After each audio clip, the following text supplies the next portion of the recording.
just finished my course for the day at university to do with healthy aging. That's what the course is called, healthy aging. And today we were discussing about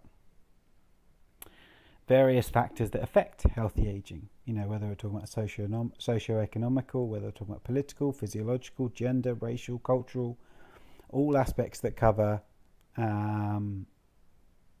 particular parameters within the aging field. And we were talking about, the fact that aging, if you were saying aging, most people think old. But actually, how you age how you age as an elderly is often dictated by how you age when you're much younger.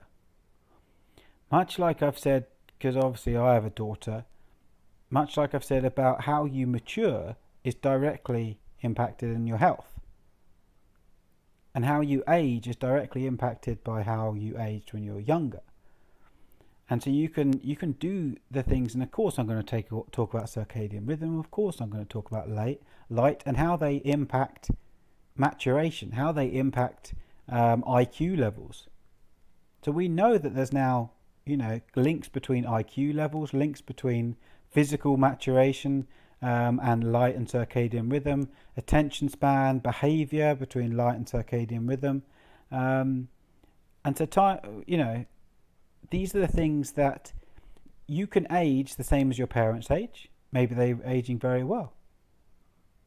But did you do the same things in your younger life that your parents did? Because how your parents are aging is related partly to how they aged when they were younger. And so when I see people completely disregarding any kind of circadian rhythm, because, trust me, in the next 20 years, all you're going to hear about is circadian rhythm and how important it is. Lighting, circadian rhythm, and genetics and how important it is. Mitochondrial health, how important that is. And again, remember, we need good night's sleep to repair mitochondrial health. And so if you are a parent or just someone that wants to age more gracefully, understand circadian rhythm. Because if anything, like this, what I'm learning on this master's course, besides the political ramifications, besides the socio-economic or cultural or racial divisions on how healthy aging is perceived and adapted to and occurs in a physiological and political basis, I'm also understanding the vast gaps in education, the vast gaps in any kind of policy whatsoever. And so I'm here to tell you, please look after your circadian rhythm. If you look after your circadian rhythm, your body and your sleep will look after itself, and it will look after you a hell of a lot better. And remember, you age how you want to age because you make that decision. Your kids age and mature the way that you get them to age and mature. So, and of course, I'm going to say about, it goes without saying, about food. All right? Do they get enough food? Do they get enough exercise? Do they get enough light? But do they get enough sleep? I've said it again, and I've said it in the past, and I'll say it again. There are a couple of studies out in America that looked at sleep, and they looked at behavior, specifically with those that were going to be diagnosed with ADHD. And they put them onto a better sleep routine. They sent them to school an hour later, I think. No, that was a different test. They put them onto a better sleep routine.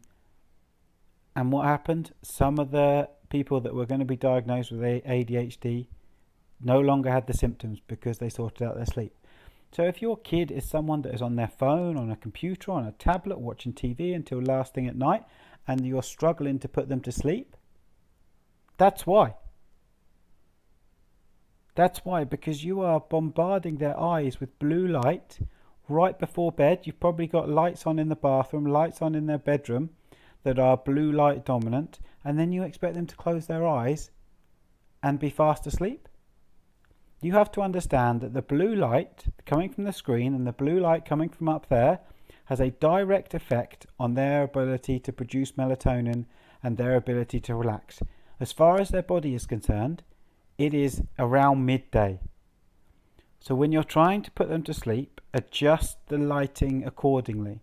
And do you know what's even better? Adjust the lighting accordingly an hour before they go to bed. And you know what? The other thing, if they're eating just before bed, why is that? Now, again, I don't know what's going on in your life. Maybe that's the only time they got to eat because they're so busy. I don't know. But where possible, get them to eat a couple of hours before bed, an hour before bed, and then sort out the lighting. Sort out the lighting so their body knows that it's time to go to bed. And then when you put them to bed and you're reading a book or you're singing songs with them and you're there with them, just enjoy that time because they're so much more relaxed. They're so much more relaxed and they're there. Enjoy that cozy time with them before they fast asleep and they become the little angels again. And then in the morning, when they wake up, they'll wake up full of energy and hopefully in a good mood because they've got a good amount of sleep, because they weren't sleep deprived, because they had blue light and which disrupted their melatonin, which then meant they didn't get the adequate amount of sleep that they should have done, and therefore they wake up irritable. Remember when you had a disrupted night's sleep and you were irritable the next day? Sometimes kids get that because they're watching screens. It's just a little heads up.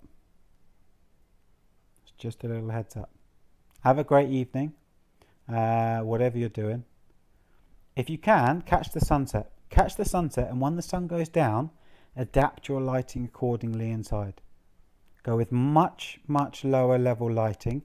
Turn off all the lights that are above your head and go for low level lighting in that sense. Go for the dimmest lights possible, and if possible, go for yellow and red ones. No normal daylight lamps, turn those off as well. Even in the bathroom. I have little battery powered red lamps in the bathroom for when it's night time. And so it's just a red glow when I'm brushing my teeth and stuff like that. In the bedroom I have a salt lamp and I have a red lamp. In the living room I have a red lamp. In the kitchen I have very dim lights from the cooker top.